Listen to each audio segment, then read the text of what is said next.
আমার স্ত্রী সোহানা আর আমি অন্তরঙ্গ অবস্থায় খাটের উপর বসে আছি। এমন মুহূর্তে কাজল ভাবি আমাদের রুমে ঢুকেই আমাদের এই অবস্থায় দেখে থমকে গেল। আমি জলদি করে সোহানাকে আমার উপর থেকে ঠেলে সরিয়ে দিয়ে কম্বল জড়িয়ে নিলাম। সোহানাও কাজল ভাবিকে দেখে লজ্জায় লাল হয়ে উঠল। আমি ভাবিকে বললাম, ভাবি কিছু বলবেন? কাজল ভাবি থতমত খেয়ে বলল, না মানে আর কি, এ সময় এসে পড়াটা ঠিক হয়নি আমার। সমস্যা নেই ভাবি, আর দরজা লক করা হয়নি সেটাও খেয়াল করিনি। কাজল ভাবি লজ্জায় লাল হয়ে আছে, নিজেকে নিয়ন্ত্রণ করে বলল, তোমরাও পারো, এখন কি এসবের সময়? রাতের কাজ রাতে করবে। আমি মুচকি হেসে বললাম, এসবের আবার নির্দিষ্ট সময় হয় নাকি ভাবি? যখন ইচ্ছে দিতে হয়, ভালোবাসা বিনিময়ের কোনো সময় হয় না। ভাবি একটা দীর্ঘশ্বাস ফেলে বলল, এরকম যদি সবাই বুঝতো। কাজল ভাবি দেখতে সুশ্রী, লম্বা, সুন্দরী, সংসারে কোনো কিছুর অভাব না থাকলেও সবসময় কেমন মনমরা হয়ে থাকে। বিশেষ প্রয়োজনে সোহানার কাছে আসে মাঝে মধ্যে, তাছাড়া তেমন ঘরের বাহির হয় না। আচ্ছা তোমরা তোমাদের সময় উপভোগ করো, আমি যাচ্ছি এবার, বলে কাজল ভাবি চলে গেলেন। সোহানা উঠে গিয়ে দরজা বন্ধ করে দেয়। দরজা বন্ধ করে দিয়ে খাটের পাশে আসতেই আমি সোহানার হাত ধরে টেনে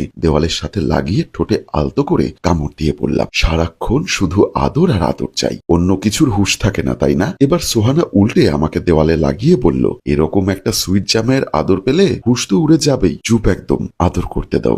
দুজনে খাটের দিকে চলে যায়। সোহানার মা সোফায় বসে বসে কাঁদছে। এমন সময় বাবা এসে বলল, তুমি কি কেঁদে কেঁদে নিজেকে এভাবে কষ্ট দিবে? সোহানার মা চোখ মুছে রাগী চাহনিতে বলল, তুমি আমার সাথে কোনো কথাই বলবে না। তুমি আমার আর আমার মেয়ের জামাইকে মেনে নিলে হয়তো এই দিনটা আসতো না, হাসি খুশিতে থাকতে পারতাম। কি এমন করেছে আমার মেয়ে? কি করেছে তুমি জানো না নাকি? তোমার মেয়ে আমার বংশের মান সম্মান শেষ করেছে। আমি ওদের মনের ভুলটা শোধরানোর জন্য এমনটা করেছি। আমারও তো মেয়ের জন্য মন কাঁদে, আমিও তো বাবা, আমার কি মন নেই? তুমি কি আমাকে স্বার্থপর ভেবেছ?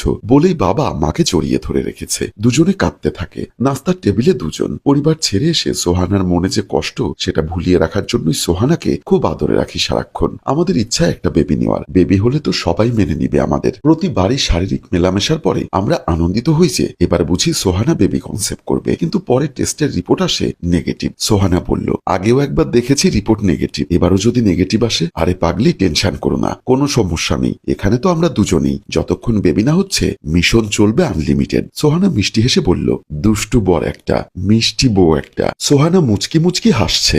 সোহানা বলল, তোমার কি মনে নেই রাতে কাজল ভাবি আমাদের দাওয়াত করেছেন? হ্যাঁ চলো গিয়ে দেখি, নাস্তা পরে খাবো, বলে দুজনে বের হয়ে গেল। রাতে ভাবির এখান থেকে দাওয়াত খেয়ে এসে রুমে আসি। সোহানা বেশ ক্লান্ত, আমি বেশ টায়ার্ড। বিছানায় পড়তে না পড়তেই সোহানার ঘুম চলে আসে। সে একদম বেহুশের মতো ঘুমোচ্ছে। আমার চোখেও ঘুম ঘুম ভাব। একটু পরেই দেখি এ যেন আমার নিচের অংশে আমার প্যান্টের উপর হাত দিচ্ছে, আমার প্যান্ট টেনে নিচ্ছে মনে হলো। আমি ঘুমের মাঝেই উঠে বসি। আমার সামনে দেখি কাজল ভাবি। আমি বলে উঠি, কাজল ভাবি আপনি? তখন কাজল ভাবি আমার মুখ চেপে ধরে এবং আমার হাত টেনে রুম থেকে বের করে আনে। ভাবি আমাকে টানতে টানতে তার ফ্লোরে নিয়ে আসে। আমি যেন কিছুই বুঝতে পারছি না। আমাকে রুমে এনে খাটে ধাক্কা দিয়ে ফেলে দেয়। আমি এতক্ষণে খেয়াল করেছি ভাবি আমার কাছে কি চায়। প্লিজ, তুমি তো জানো তোমার ভাই সপ্তাহ পর পর আসে এবং এসেই ক্লান্ত শরীর নিয়ে ঘুমিয়ে পড়ে। সপ্তাহে একবারও পাই না কাছে। আমার প্রতি যেন তার কোনো কর্তব্য নেই। এই বলে কাজল ভাবি আমাকে জড়িয়ে ধরে। আমি পেছনে সরে বলি, কিন্তু ভাবি সোহানা এসব জানলে? কিচ্ছু জানবে না, সেটা তুমি আমার উপর ছেড়ে দাও। সত্যি বলতে আমিও ভাবির এই ফিগার দেখে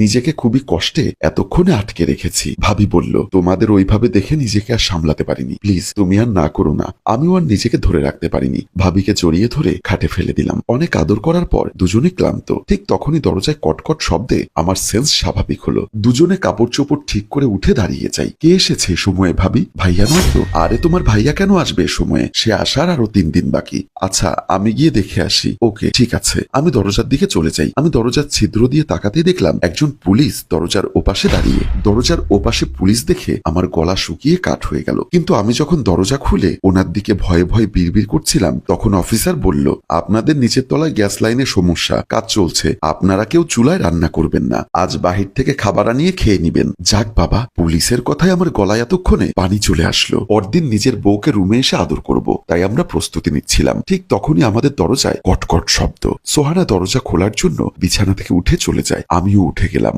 দরজা খুলতেই দেখলো ভাবি দরজার পাশে দাঁড়িয়ে। সোহানা বলল, ভাবি এত রাতে কি মনে করে? এই সোহানা, আমার রুমের বিদ্যুৎ আসছে না গো। কি গো আকাশ, ঘরে এভাবে বসে থাকবে? একটু দেখে আসবে না? সোহানা আমার দিকে তাকিয়ে বলে উঠল, এই যাও না, দেখো তো ভাবির রুমে কি সমস্যা। আমি যাব না। সোহানা আমার দিকে চেয়ে চোখ রাঙিয়ে বলল, কেউ বিপদে পড়লে তাকে সাহায্য করতে হয়। তুমি না শিক্ষিত একজন পুরুষ, তাহলে একজনের বিপদ দেখে এভাবে গা লুকিয়ে রাখছো কেন? যাও। আমি মনে মনে বললাম নিজেকে, সোহানা তুমি হয়তো সহজ সরল, তাই সব কথা বা সবকিছুর ইঙ্গিত বোঝো না। ভাবি কেন ডাকছে লাগছে নামায় তার রুমে, সেটা কিছুটা হলেও আন্দাজ করতে পেরেছি আমি। অবশেষে বউয়ের প্রচন্ড ঝাড়িতে আমি যেতে বাধ্য হলাম। আমি চলে যাওয়ার পর সোহানা দরজাটা লাগিয়ে দিল।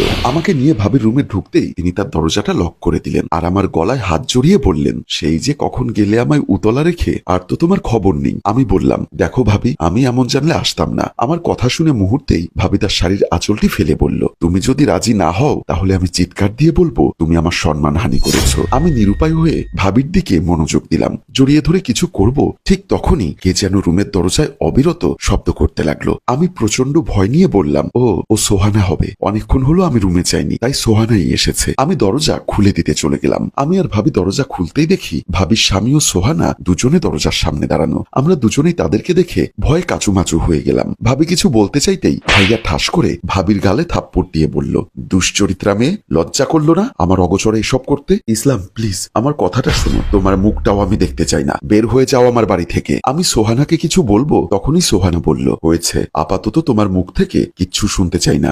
আমি সবটা জানি। তাছাড়া এতে বেশিরভাগ দোষ ভাবির। তবে তুমি যে নিজেকে আটকাওনি, এটা তোমার অপরাধ। ভাবি ভাইয়ার কাছ থেকে ক্ষমা চায় বারবার, কিন্তু ভাইয়া মুখ ফেরাচ্ছে না। সোহানা বলল, ভাইজান, আমার মনে হয় ওদের দুজনকে একটা শেষ সুযোগ দেওয়া দরকার। ভাইয়া অবাক হয়ে বলল, তোমার মানসিকতা সত্যি সুন্দর। তোমার কথায় আমি ওদেরকে শেষ সুযোগ দিচ্ছি। তবে জেনে রেখো কাজল, এটাই তোমার শেষ। এরপর থেকে যদি এরকম কিছু দেখি তাহলে মনে করবে স্বামীর ঘরের ভাত তোমার কপালে নেই। কাজল হাসি মুখে সবার থেকে আবারও ক্ষমা চেয়ে নেয়। আমিও সবার থেকে মাপ চেয়ে নিলাম। আর এখানেই সুন্দর ক্ষমার একটি দুর্দান্ত চমক দেখিয়ে আমাদের গল্প শেষ হয়। সম্মানিত ভিউয়ার্স, আসলে মানুষ মনের ভুলে নানান রকমের খারাপ কাজে লিপ্ত হয়। আমরা সকলেই জানি আবেগ কখনো কন্ট্রোলে থাকে না। তাই যখন যে সময় যেটাই করুন না কেন ভেবে চিন্তে করবেন, পরে যাতে কোনো সাজা পেতে না হয়। গল্পটির ভাবনা ও পরিচালনায় হাশেম রাজু, চিত্রগ্রহণ শিহাব ও প্রযোজনায় মঞ্জুর মোর্শেদ মিউজিক প্লাস। গল্পটি ভালো লাগলে লাইক, কমেন্ট ও শেয়ার করে দিন। ধন্যবাদ।